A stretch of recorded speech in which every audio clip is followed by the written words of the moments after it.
ఇక డీటెయిల్స్ చూద్దాం. తెలంగాణలో ఫోన్ ట్యాపింగ్ వ్యవహారం రాజకీయంగా పెను ప్రకంపనలు సృష్టిస్తోంది. తాజాగా ఈ కేసులో మరో కీలక పరిణామం చోటు చేసుకుంది.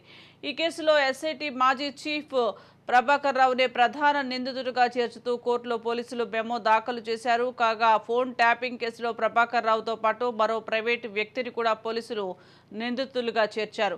ఇక ప్రభాకర్ రావుతో పాటుగా సదరు ప్రైవేటు వ్యక్తి కూడా పరారీలో ఉన్నాడని పోలీసులు తెలిపారు. ఫోన్ ట్యాపింగ్ వ్యవహారం అంతా ప్రభాకర్ రావు కనుసన్నల్లోనే జరిగిందని పోలీసులు తేల్చారు. మరోవైపు ఎస్ఐబిలో హార్డ్ డిస్క్లను ధ్వంసం చేయడంలో కూడా ప్రభాకర్ రావే ప్రధాన సూత్రధారి అని పోలీసులు వెల్లడించారు. ప్రభాకర్ రావు ఆదేశాల మేరకే ప్రణీత్ రావు హార్డ్ డిస్క్లను ధ్వంసం చేసినట్లు పోలీసులు నిర్ధారించారు. అలాగే ప్రభాకర్ రావు చెప్పిన నెంబర్లను ప్రణీత్ రావు ట్యాపింగ్ చేసినట్లుగా కూడా చెప్పారు. దీనికి సంబంధించి మోర్ అప్డేట్స్ మా క్రైమ్ బ్యూరో చీఫ్ ఇన్నారెడ్డి అందిస్తారు. ఇన్నారెడ్డి, చెప్పండి. ఫోన్ ట్యాపింగ్ కేసు ఇప్పటికే ప్రకంపనలు సృష్టిస్తుంది.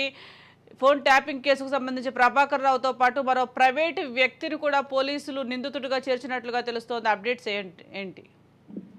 సుజాత, ఒక రకం చెప్పాలంటే ఫోన్ ట్యాపింగ్ కేసులో ఇప్పటి వరకు కూడా ప్రభాకర్ రావు పాత్ర గురించి ఆయన ఆయంలో నడిచింది, అతని టీం ద్వారానే ఫోన్ టైపింగ్ నడిచిందని చెప్పిన వ్యవహారమే కాకుండా దీంట్లో ఇతనే చాలా కీలకంగా వ్యవహరించారని చెప్తున్న దాని మీద ఇప్పటికీ పూర్తి స్థాయిలో టెక్నికల్ ఎవిడెన్స్ ను సేకరించడం జరిగింది.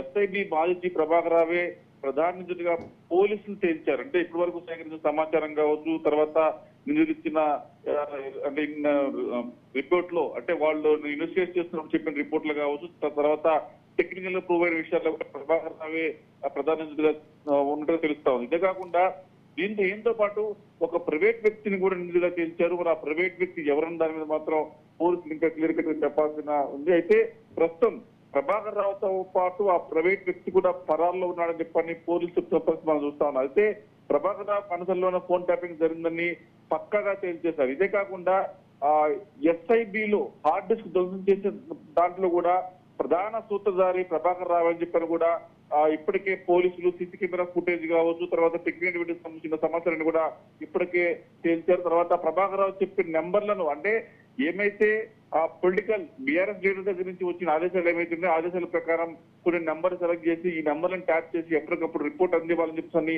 కొన్ని నెంబర్లు ఇచ్చిన తర్వాత ఆ నెంబర్లని టార్గెట్ చేసుకుని వీళ్ళు ప్రణీత్ రావు వాళ్ళు ట్యాపింగ్ చేసినట్టు కూడా స్పష్టమైన ఆధారం సేకరించారు. ఇదే కాకుండా ఫోన్ ట్యాపింగ్ వ్యవహారం ఎప్పుడైతే వెలుగు చూసిందో వెంటనే ఆయన అమెరికా పరారవడం, తర్వాత ఇప్పటికే ప్రభాకర్ రావు కోసం లుక్కోనోటీసులు జారీ చేయడం జరిగింది. మొన్న హైదరాబాద్ కమిషనర్ శ్రీనివాస్ రెడ్డి గారు చెప్తున్న నేపథ్యంలో కూడా ఖచ్చితంగా మేము ఎప్పుడైతే ప్రభాకర్ రావు అరెస్ట్ చేసి ఇప్పటికే పూర్తి స్థాయిలో మేము ప్రయత్నం చేస్తాం, ఖచ్చితంగా అరెస్ట్ చేసి తీసుకొస్తామని చెప్పి వాళ్ళు చెప్తున్న పరిస్థితి.